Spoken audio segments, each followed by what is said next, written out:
Hola a todos, bienvenidos. Vamos a empezar esta demostración de Hisswater viendo, pues, en primer lugar, el aspecto de un proyecto de trabajo en QGIS, que es este que imagino estáis viendo en mi pantalla. El proyecto que visualizáis es un proyecto tipo plantilla de Hisswater. En la tabla de contenidos tenemos las capas de la base de datos cargadas y agrupadas según su función, en función de lo que antes ha comentado Josep Luis, los distintos roles de Hisswater, como son, pues en este caso, operaciones y mantenimiento, inventario de red, donde tenemos las zonas del mapa, la propia red en sí. Tenemos también un pequeño grupo de edición de herramientas auxiliares, capas donde se almacenan los datos de herramientas auxiliares. Tenemos también un grupo de modelo hidráulico, que es el de PANET. Tenemos un grupo para la planificación, un grupo más de temas administrativos como la gestión de los catálogos y, básicamente función de los gestión de los catálogos. Antes había más cosas, pero las hemos ido quitando en función de cómo ha ido avanzando la herramienta.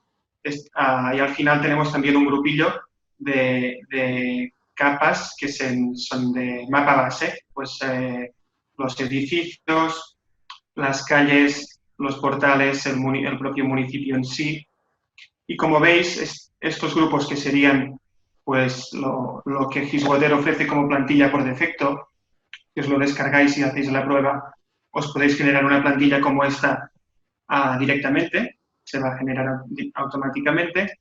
Se pueden añadir aquí, pues como el propio QGIS permite, capas como una ortofoto de la zona donde estáis trabajando, o también yo tengo aquí cargado un modelo digital de elevación de la zona que veremos a continuación, pues, por qué nos puede ser útil. Y evidentemente podéis cargar cualquier tipo de shape o archivo que el QGIS admita, que no son pocos. Arriba en nuestra pantalla de QGIS podemos visualizar cargado el plugin Hisswater, que ahora nos ha presentado Josep Luis, también agrupado un poco por estas barras que se pueden separar y se pueden reordenar como guste, como cada cual le interese visualizar. Nosotros recomendamos un poco seguir esta estrategia de las más básicas a la izquierda y luego todo el resto pues a continuación. En esta demo tengo aquí preparado una pequeña presentación que también os muestro. Vamos a ver, os voy a mostrar hasta 6 características o funcionalidades de Hisswater, que vendrían a ser estas siguientes que vemos en la pantalla. Primero, herramientas de edición. Segundo, uso del raster del modelo digital de elevaciones para captura de cotas. Tercero, la caja de herramientas, algunas de las herramientas de control topológico que Hisswater nos brinda. En cuarta posición vamos a ver cómo se gestiona la red proyectada o planificada para gestionar distintas alternativas a nuestra red principal. A continuación, el tema de las zonas del mapa dinámicas, esto que Xavi comentaba brevemente de distintas zonas de medición, pues cómo Hisswater nos ayuda a calcularlas dinámicamente. Y finalmente, unos ejemplos de cómo se usa el polígono de corte. Hay muchísimas más herramientas y muchas más cosas por ver, pero para un webinar de la durada de hoy, pues estas 6 cosas entendemos que ejemplifican un poco el nivel que tiene ahora mismo la herramienta de herramientas potentes, como espero que veáis a continuación. En primer lugar, herramientas de edición que sirven para añadir, modificar o eliminar elementos de la red y nos permiten realizar este tipo de trabajos con un cierto grado de precisión que evidentemente es un requisito obligatorio para las redes de agua. Vamos a ver, dentro de QGIS, si yo me quiero, por ejemplo, dibujar un tramo que una este tapón de aquí y que conecte a este tubo de 110 que tengo por aquí. En primer lugar, lo que debería hacer es que para que el tramo que voy a dibujar sea totalmente perpendicular a este, voy a usar la herramienta esta de crear un punto relativo. Esta herramienta me funciona clicando 2 puntos encima del mapa y en el segundo clic me abre este formulario donde yo le puedo decir la distancia X, en este caso le voy a decir 40, y la distancia Y respecto al punto final o al punto inicial que yo he dado en el mapa. En este caso me voy a quedar con el punto final y me voy a quedar a 0 de Y para que el punto que me ubique esté a 40 metros en la misma dirección de este tramo. Vamos a ver, se nos genera aquí este punto. Y con esto ya tengo un primer punto donde guiarme para saber que voy a interseccionar exactamente donde toca. Otra cosa que debería hacer es crearme, porque ahora no tengo exactamente el punto donde meter mi junction, mi unión que evidentemente va a ser necesaria para conservar topología.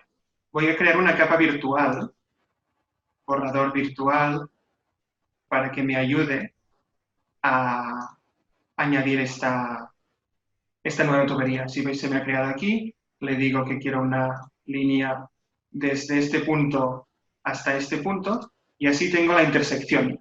Evidentemente podría hacerlo a ojo y tampoco pasaría nada, pero para que veáis un poco cómo funciona la herramienta y para que cuando os toque a vosotros trabajarlo, pues sepáis dónde podéis llegar con estas herramientas. Guardo esta y ya estoy en disposición de añadir una T en este punto de aquí, donde voy a convergir mi nuevo tramo. Con esta herramienta le voy a insertar un nuevo punto, tipo T. Aquí selecciono los distintos puntos. A través del snapping del autoensamblado me ubica exactamente en el punto donde toca. Y se me abre este formulario de un nodo tipo T. Tengo que escoger del catálogo pues cualquiera. A mí ahora mismo me da un poco igual. Yo voy a seleccionar aquí. Estaría bien hacerlo pues con los diámetros que toca. De momento yo lo hago sin atenderme a esto. Y al situar esta nueva T, antes teníamos aquí 2 tramos, teníamos solo un tramo, perdón, y ahora me ha dividido en 2 tramos el existente. Lo que también puedo hacer a continuación para editar esta red, y que es muy habitual, es encontrarnos pues, otros tipos de nudos o válvulas al lado de estos cruces.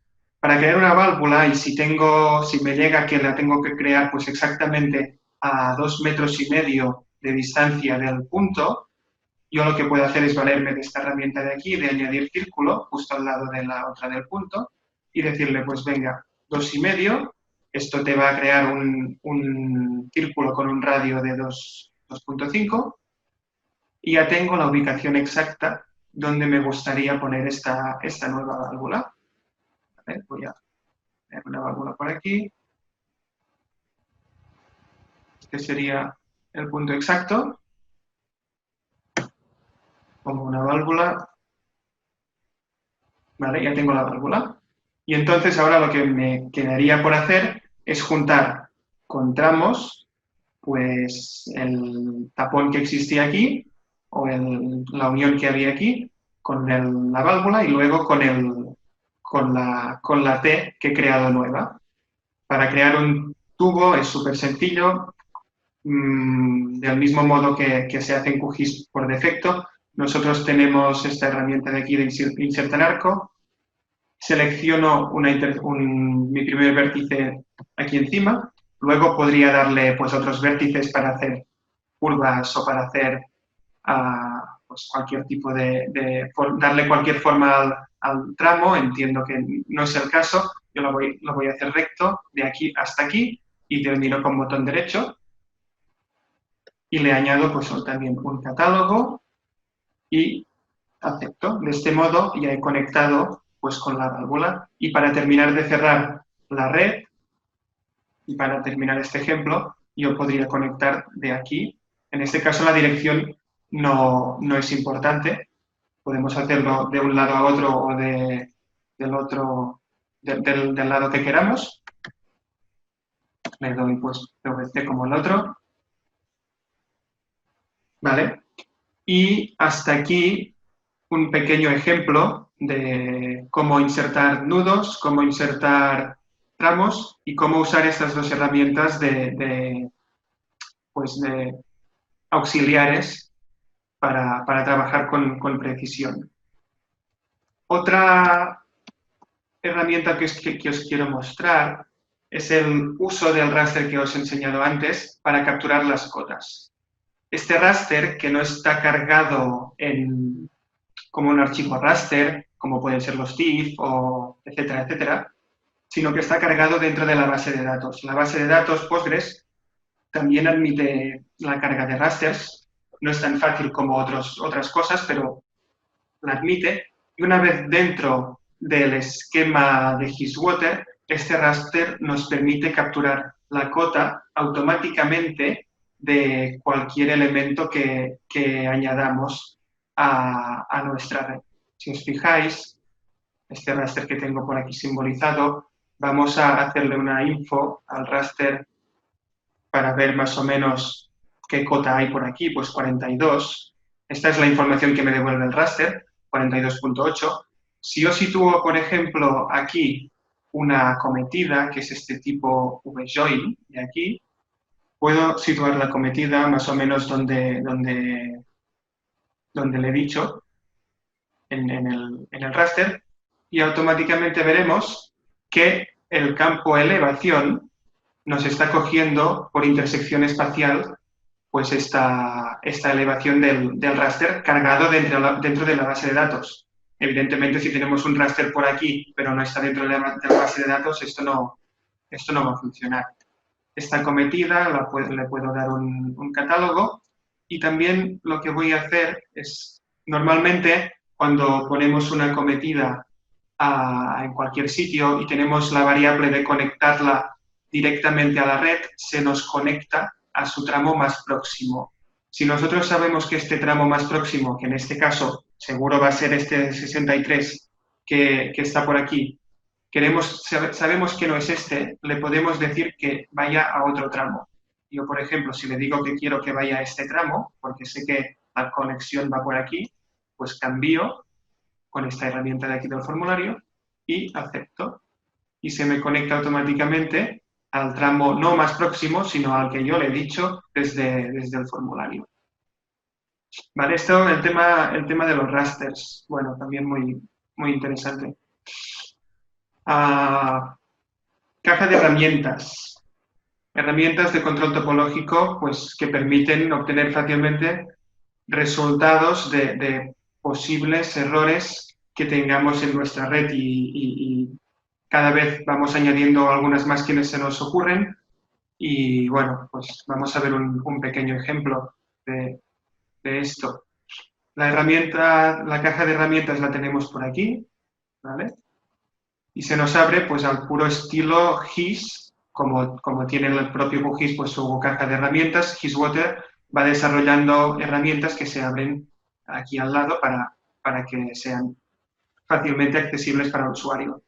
Yo os voy a hacer un ejemplo de una herramienta de edición que te chequea arcos que no tienen nodo inicial o final, lo cual es un error muy grave en Hisswater, porque luego cualquier polígono de corte o cualquier modelo hidráulico pues nos va a dar problemas. Esto es una cosa que cuando empezamos con una red nueva siempre hay que tener todas estas herramientas, pues verificar que no devuelven ningún error, y esto pues nos va a ayudar, como vais a ver, a realizarlo. Vamos a mirar si en esta red que yo tengo por aquí, de ejemplo, tengo arcos que no tienen nodo inicial o final.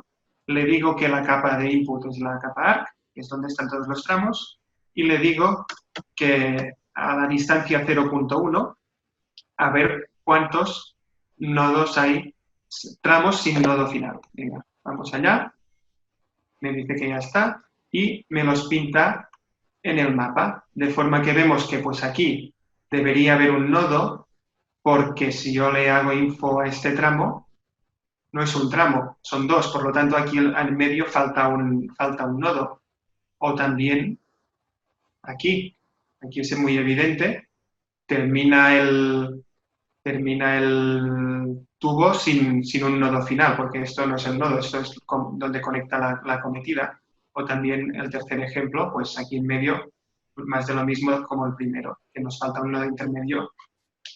¿Qué solución nos ofrece aquí Hisswater mediante otra herramienta de esta caja? Pues construir estos nodos que faltan usando pues, los vértices de los arcos existentes. Donde haya errores, él me va a poner automáticamente nodos para corregir el error topológico que tenemos. Aquí hay una pequeña explicación y te dice pues que evidentemente hay que tener, él no va a saber si aquí va a ir una válvula o va a ir un hidrante o va a ir un depósito. Él te va a poner siempre el mismo tipo de nodo que lo debemos tener configurado, pues y yo tengo configurado que cuando me construya este tipo de nodos, desde la herramienta me ponga, pues por ejemplo, le voy a decir junction de 110. ¿Vale? Y si hago correr la herramienta en la explotación 1, que es la que tenemos visualizada en este momento, y le digo que inserte directamente los valores en la tabla de nodos, corre, y si yo cierro esto y me vuelvo a acercar, me ha creado aquí un nodo, me ha creado aquí otro nodo, y por aquí no sé cuál era, también me lo ha creado. Bueno, lo podemos ver. Aquí, donde no había un nodo antes, ahora está. Y evidentemente, perdón, va a ser junction 110, como yo le he dicho. Aquí deberíamos crearnos en todo caso un catálogo de nodos que nos crea automáticamente y luego ir, esta vez sí, uno por uno, a ver qué debemos hacer. Pero esta herramienta nos facilita mucho las cosas porque si lo hiciéramos nosotros manualmente con Hisswater, metiendo un nodo desde aquí, pues no se nos permitiría por unos temas de reglas topológicas que la herramienta gestiona bien, pero que si tú lo haces directamente, pues sería más complejo. Me quito esta capa temporal de aquí. Cierro la caja de herramientas y vamos con el tercer ejemplo. La red proyectada, la gestión de estas distintas alternativas que nos permite Hisswater, pues para dibujar planificaciones con una cierta versatilidad y capacidad de análisis una vez la tengamos creada para tomar decisiones de si es viable, no es viable, qué coste podría tener y qué puede suponer en temas hidráulicos o en todo lo que se nos ocurra. Vamos a hacer un ejemplo de red proyectada. Lo voy a hacer en esta zona de aquí, de esta fuente que se ve en nuestra zona de muestra. Para hacer una red proyectada, lo primero que hay que hacer es generar un sector de planificación. Lo que nosotros llamamos P-sector, sector de planificación. Le vamos a dar un nombre, en primer lugar, que sería, pues, Plaza de la Fuente. Y directamente podría aquí añadir una descripción, pues, cambio de red en la Plaza de la Fuente. Y directamente ya acepto y creo este sector de planificación. Aparentemente no ha pasado nada, pero en esta otra herramienta de aquí que gestiona los distintos sectores de planificación que existen, se nos ha añadido un tercer registro de los dos que ya lleva el demo de Hisswater por defecto. Asimismo, al darle de alta a este sector por defecto, se nos ha puesto como P-sector por defecto el nuevo.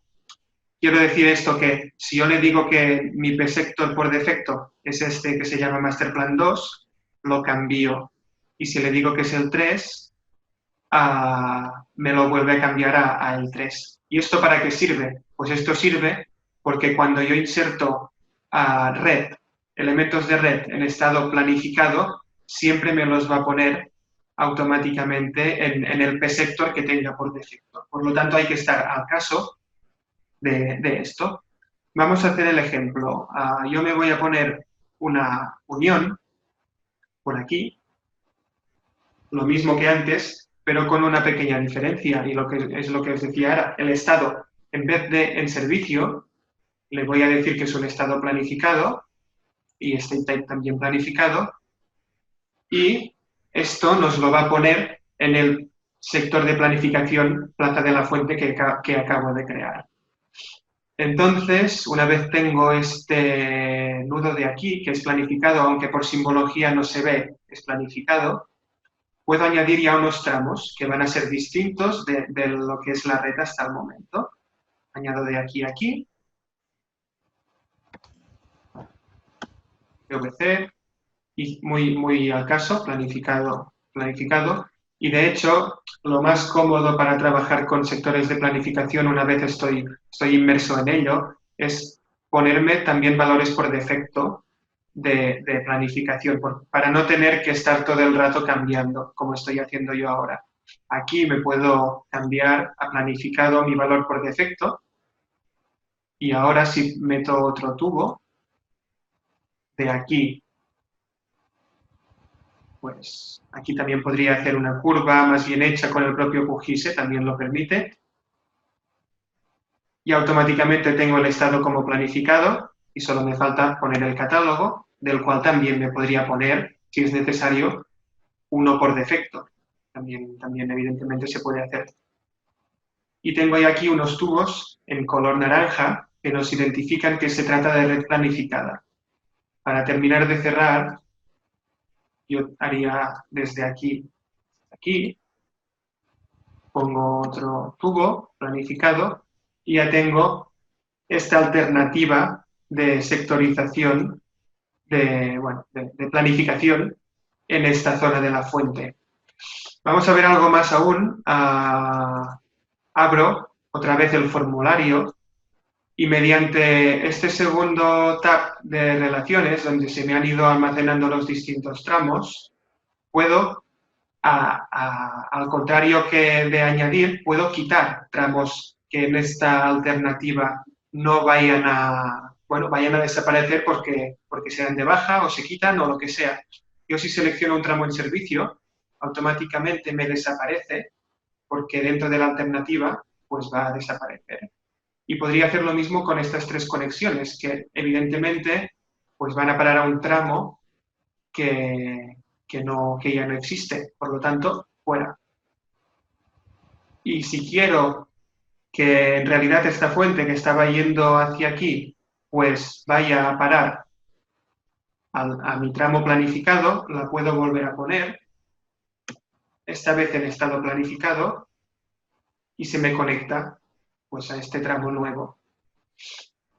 Lo más bueno de esto es que todos estos cambios que he estado haciendo yo, si me abro a la tercera herramienta de planificación, que es el selector, puedo visualizar o dejar de visualizar a los distintos sectores que me he creado. Por lo tanto, si yo la Plaza de la Fuente la quito, vuelvo automáticamente a ver lo que en realidad no ha cambiado, porque estos son los tramos que están en servicio y no quiero que me los toquen. Yo solo quiero planificar cómo sería el cambio que pues, mi empresa está pensando en hacer. Por lo tanto, pues aquí está un poco la gracia de la planificación esta con Xboter. Y también para terminar esta parte, si vuelvo a abrir, me puedo sacar un Composer, un PDF o unas tablas de Excel con los datos de este P-Sector, de esta planificación. Aquí tengo las relaciones que hemos visto, aquí tendría los precios que tendría pues el total de la red para tramos, el total de la red para nodos, aquí le podría añadir pues porcentajes habituales de pues, otros gastos, etcétera, pues se me calculan y se me añaden. También aquí hay otros precios que se pueden añadir desde aquí, precios de transporte, precios de lo que sea. Esto se pueden ir añadiendo precios a voluntad del usuario. Y al final de todo, pues puedo generar un report, un PDF, como este, que os voy a enseñar, que previamente tengo que tener configurado dentro del proyecto de QGIS, aunque este que tengo aquí pues ya viene por defecto con Xboter. Y nada, si le digo crear, me lo va a crear en esta ruta, me genera un PDF, esperamos un poco, creo que se me debería abrir directamente, vale, cierro esto, y aquí tenemos esta zona de planificación, pues con la simbología que tengo en este momento, con el sumatorio de los precios y con un pequeño mapa de la zona afectada. Y pues este Composer cada cual se lo podría pues, poner el logo de su empresa o añadir los campos y valores que crea necesarios. Esto a nivel de planificación. Vamos con el quinto ejemplo, las zonas del mapa dinámicas, quizá el ejemplo más complejo. Estas zonas del mapa dinámicas, como he comentado y Xavi también ha hecho un poco de hincapié, pues nos permiten el cálculo automático de distintas zonas útiles para las redes de abastecimiento, como pueden ser pues, zonas de medición a través de los caudalímetros que tenemos instalados en la red. Vamos con el ejemplo a ver si queda un poco más claro. Yo, por el momento, en este sample, en este proyecto de prueba, tengo creadas estas... Déjame quitar el enlace a la fuente para que se vea la realidad. Tengo creadas estas tres o cuatro DMAs en función de los caudalímetros. Por ejemplo, aquí tengo uno pues, que me gestiona toda la parte esta de red. Si yo me quiero crear una de nueva y que se me calcule dinámicamente, lo que debo hacer es añadir otro caudalímetro, que en este ejemplo es el tipo de elemento de red que gestiona las cabeceras de los sectores de medición. Yo me lo puedo añadir por aquí, este elemento tipo flow meter. Le puedo decir que pues, es del catálogo que sea. Cuidado con lo de los estados, porque esta vez estoy trabajando en servicio, no estoy planificando nada. Acepto, se me divide el tramo, porque siempre dividimos tramo cuando añadimos un nodo, a no ser que el nodo especifique lo contrario, esto también se puede configurar.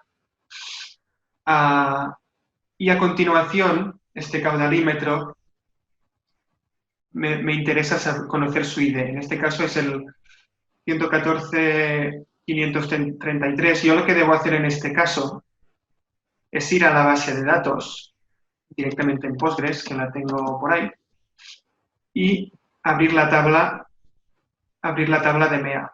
Dentro de la tabla DMA debo añadir un nuevo registro.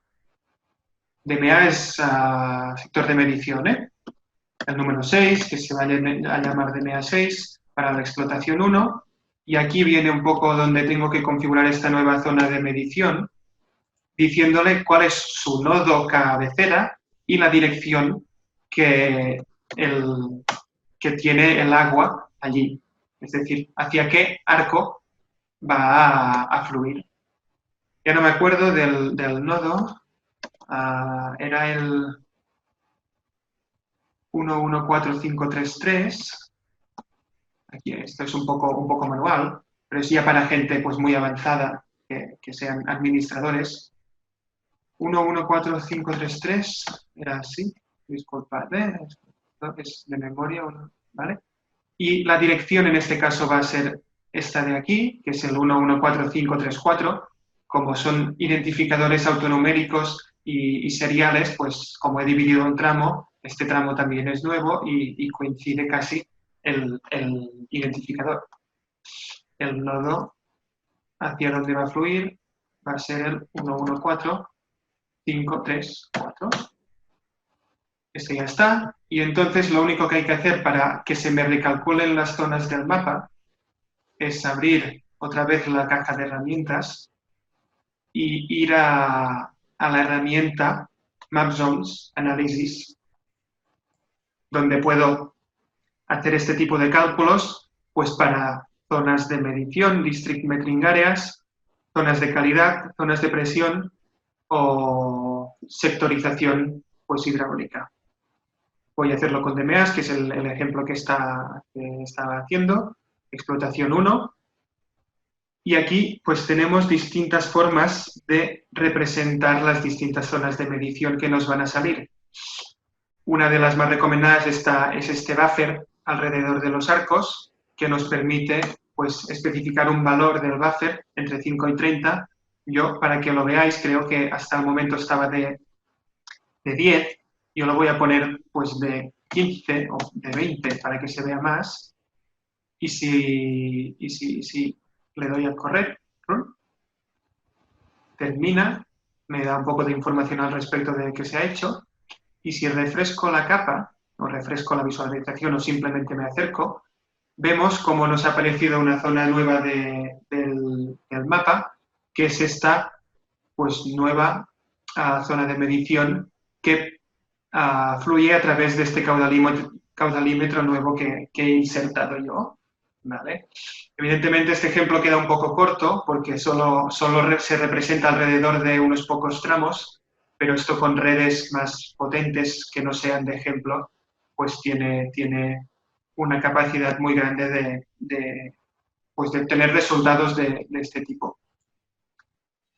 Y ya para finalizar la demo, vamos a ver el último ejemplo que tengo preparado, que es el polígono de corte, que es la herramienta que nos permite el cálculo y la visualización de la red afectada por un corte en un tubo. Y nos permite también una gestión activa de los cortes actuales y de los cortes históricos que hemos ido haciendo a lo largo del tiempo.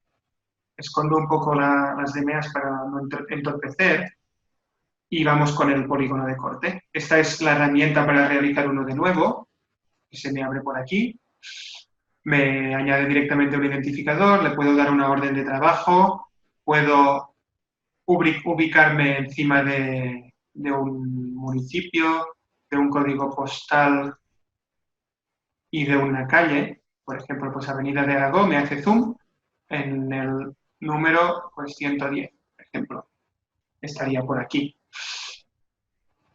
En este momento yo voy a hacer ya el cálculo con este botón.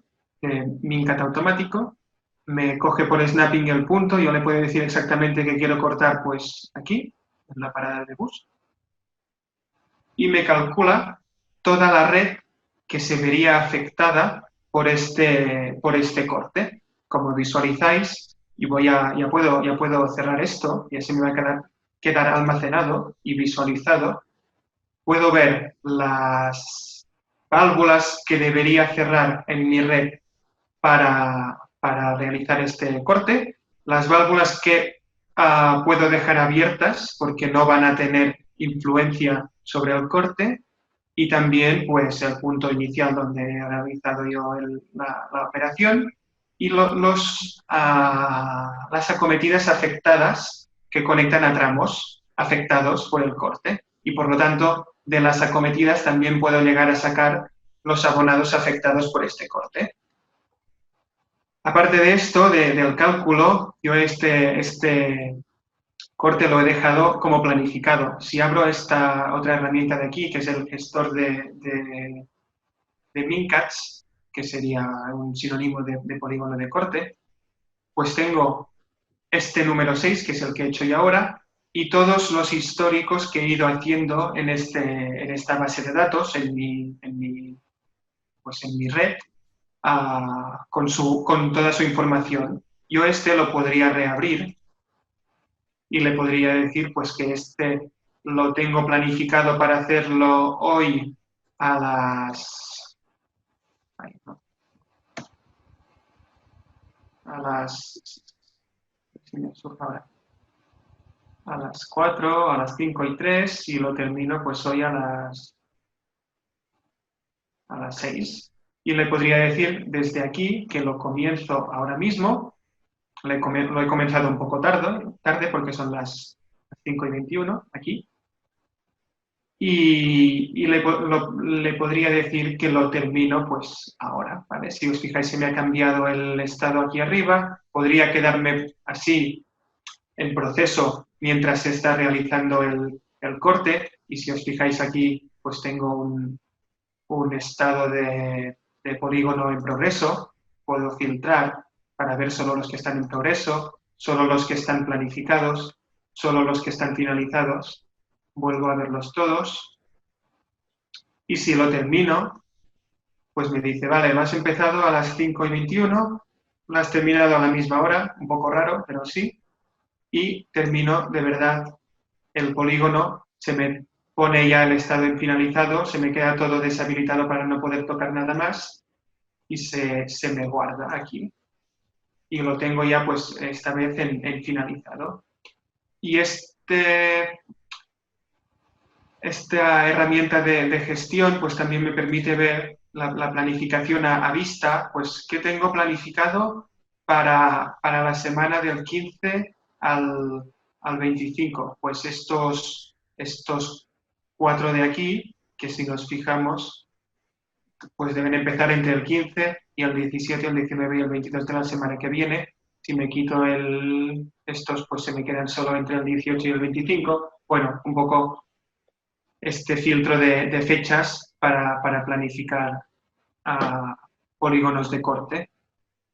También puedo cancelar alguno o puedo hasta eliminar. Y evidentemente, si uno de estos que tengo planificado, pues para la semana que viene lo quiero modificar, puedo clicar en él y que se me reabra. No sé si me ha abierto el correcto, es el mismo. A ver si encuentro otro distinto. Ahora fijaros que ha cambiado, es uno planificado que tengo en otra zona, lo podría volver a calcular o lo podría pues cambiar de descripción, cambiar de causa, cambiar de lo que sea. Y esto sería todo un poco lo que tenía pensado enseñar en esta demostración. Espero que haya sido útil y en todo caso, si tenéis preguntas, pues las comentamos a continuación con el resto del equipo. Gracias. Muy bien, Albert. Siempre se me hace corta tu presentación, ¿eh? Perfecto, perfecto. Pues bueno... ¿Dejo de compartir un momento? Sí, vale. Vale. Vale. ¿Quieres que te devuelva el host? Bueno, como quieras. Como no he apagado el micro, pues quizá Sí. le abro el micro también a Xavi. Pues esto es lo que os queríamos comentar. Sí que han surgido muchas preguntas en el chat.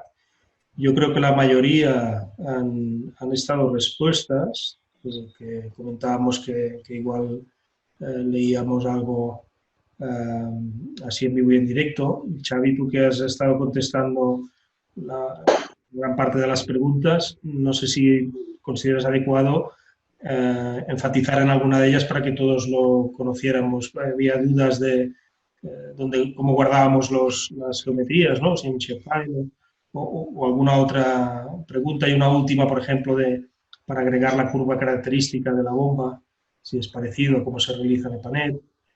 Bueno, tú mismo que has estado contestando, si quieres aportar.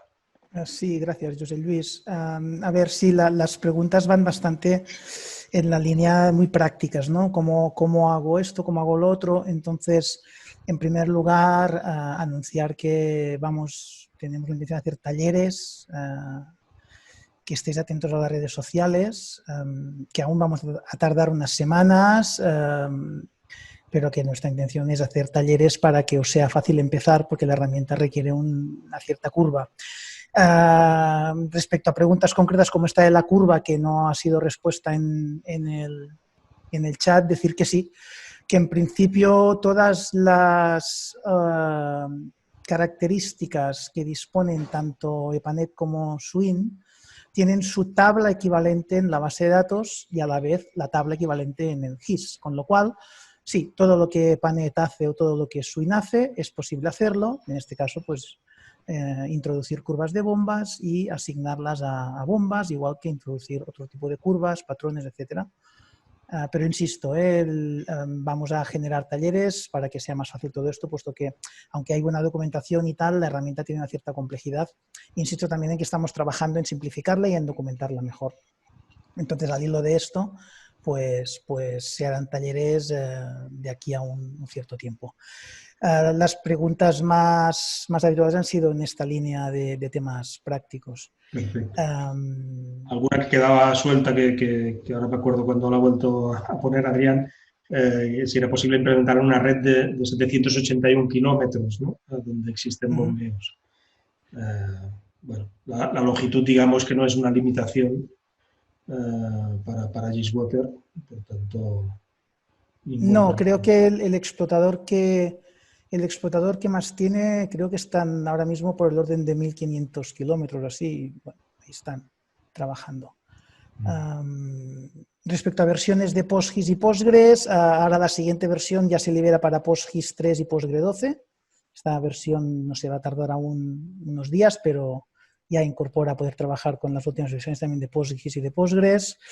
Y no sé si ha quedado alguna pregunta por responder, pero bueno, básicamente os invitamos a que nos sigáis en redes, a que estéis atentos a los anuncios y bueno, que si hay dudas o ganas de hacer cosas también, pues como también hemos respondido en el chat, pues nos hagáis un correo a la info@giswater.org y allí pues veremos en qué os podemos ayudar.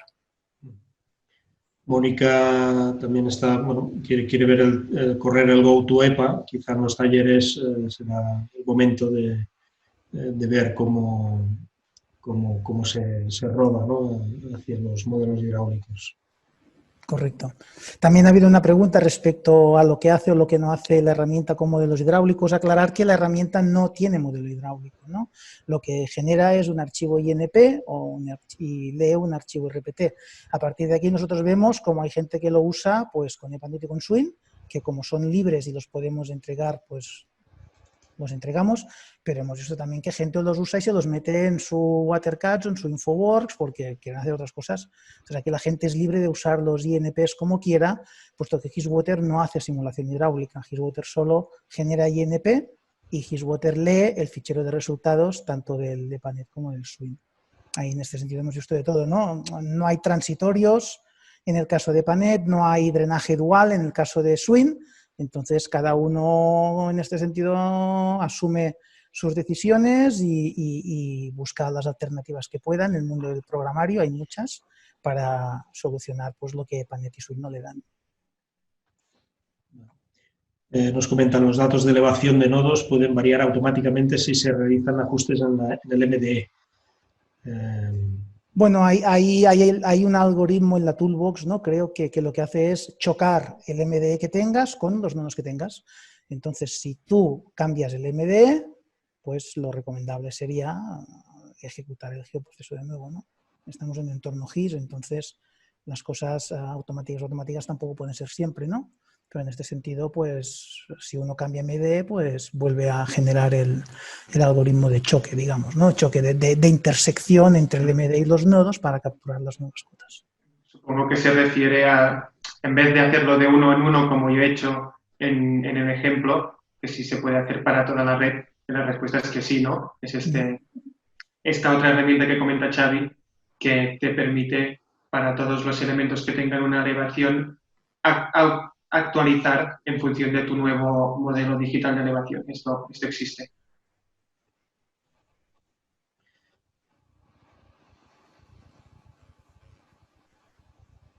Muy bien. Hay una pregunta sobre Pix4D. No sé, desconozco Pix4D, desconozco los formatos en los cuales Pix4D trabaja.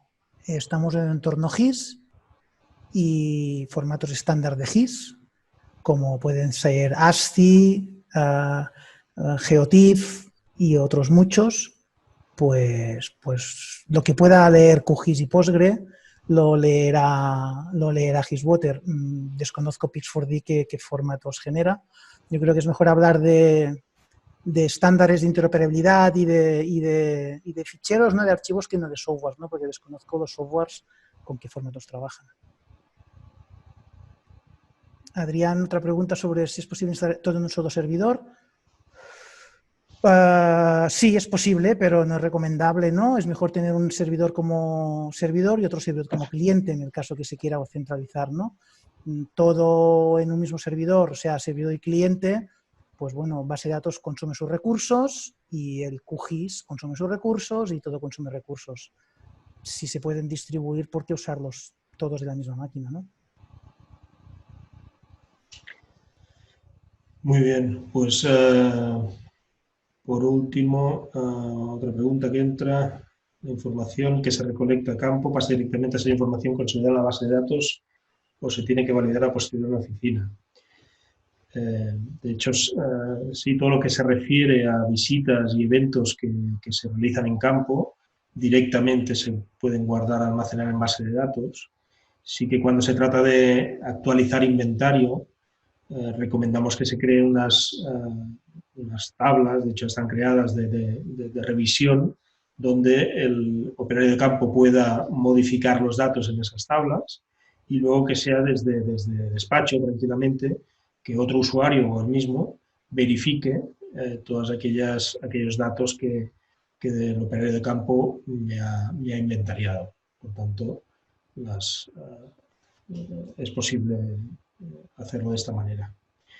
Si alguien ve interesante, que tiene alguna pregunta, que quiere abrir el micro, pues que levante la mano y hemos acabado pronto, pues podemos abrir micros por si alguien quiere hacer alguna pregunta un poco más extensa.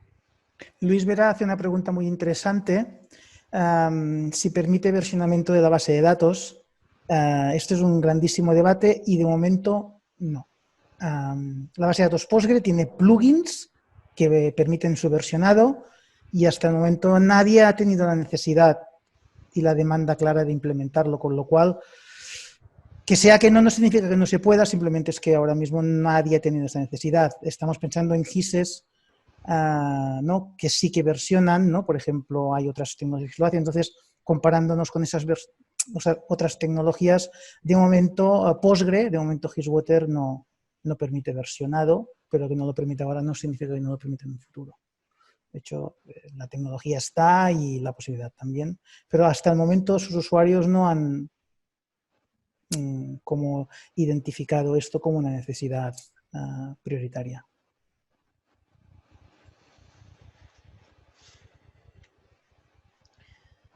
Muy bien, pues yo creo que si no hay más preguntas lo dejaríamos aquí, agradeciéndoos a todos vosotros la asistencia y el interés en la herramienta. Como es un proyecto colaborativo, os esperamos. Por tanto, aquí caben todos en este proyecto. Por tanto, seréis bienvenidos si queréis aportar código, conocimiento, lo que queráis. Hay una última pregunta, Josep Luis. ¿Sí? También hace Luis.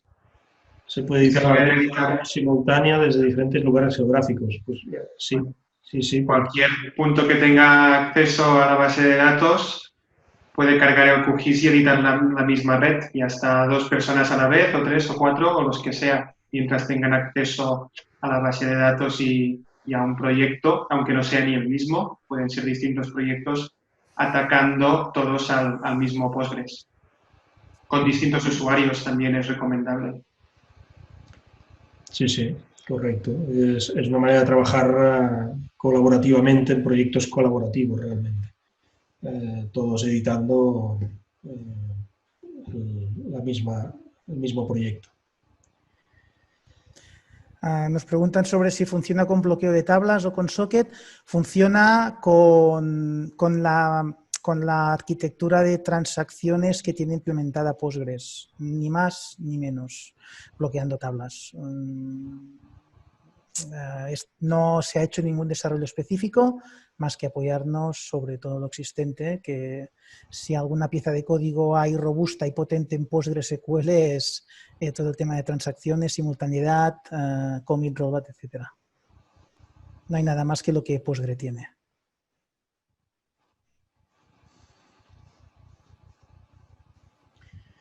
Preguntan experiencia de las empresas que han hecho uso de esta herramienta. Braulio se ha marchado ya. Sí, ¿no? Se ha ido ya. Vale. Bueno, Albert, tú que tratas más con las empresas, ¿qué nos puedes hablar sobre esto? Bueno, pues la experiencia ha sido muy buena, entiendo.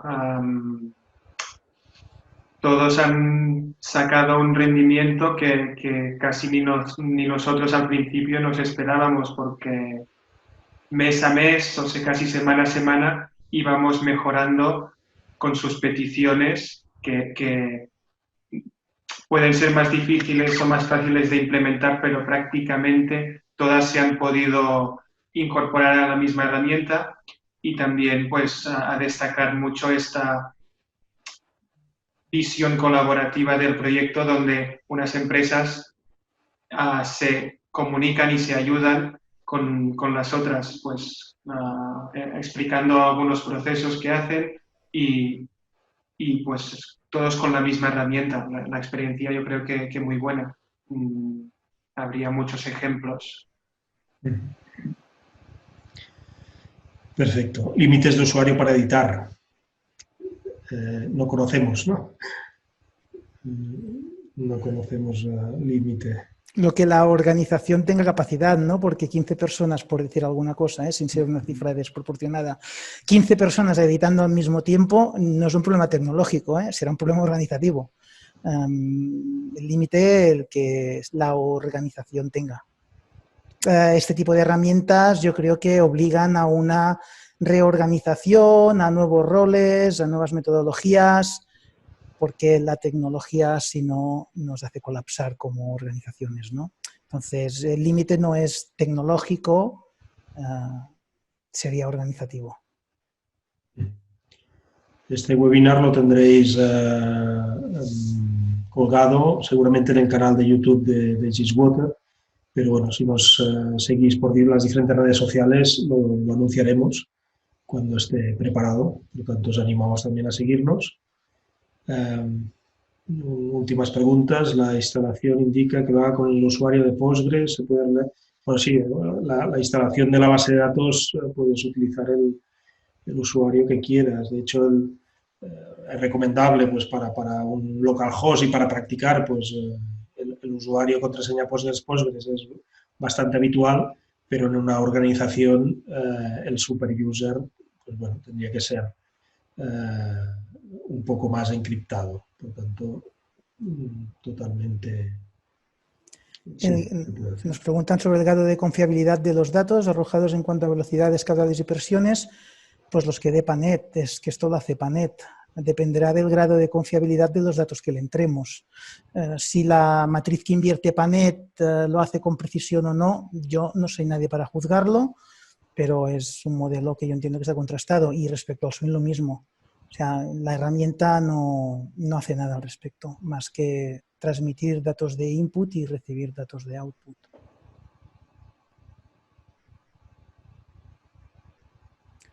Buena pregunta la de Óscar respecto a los scripts.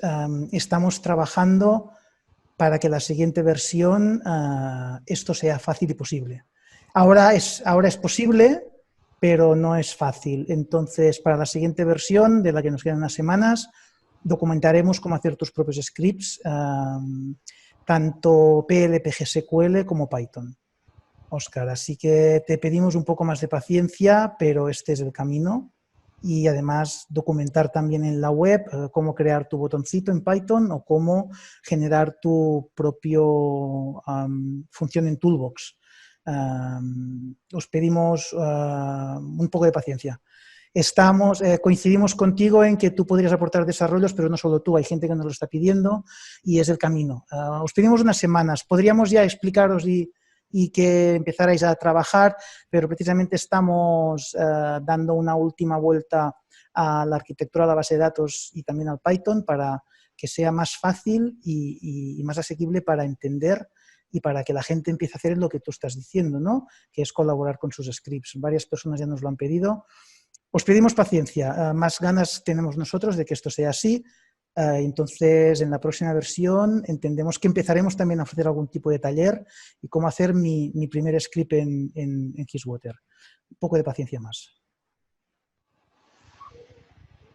Muy bien, pues ahora sí, si no hay más preguntas, daremos por finalizado el webinar.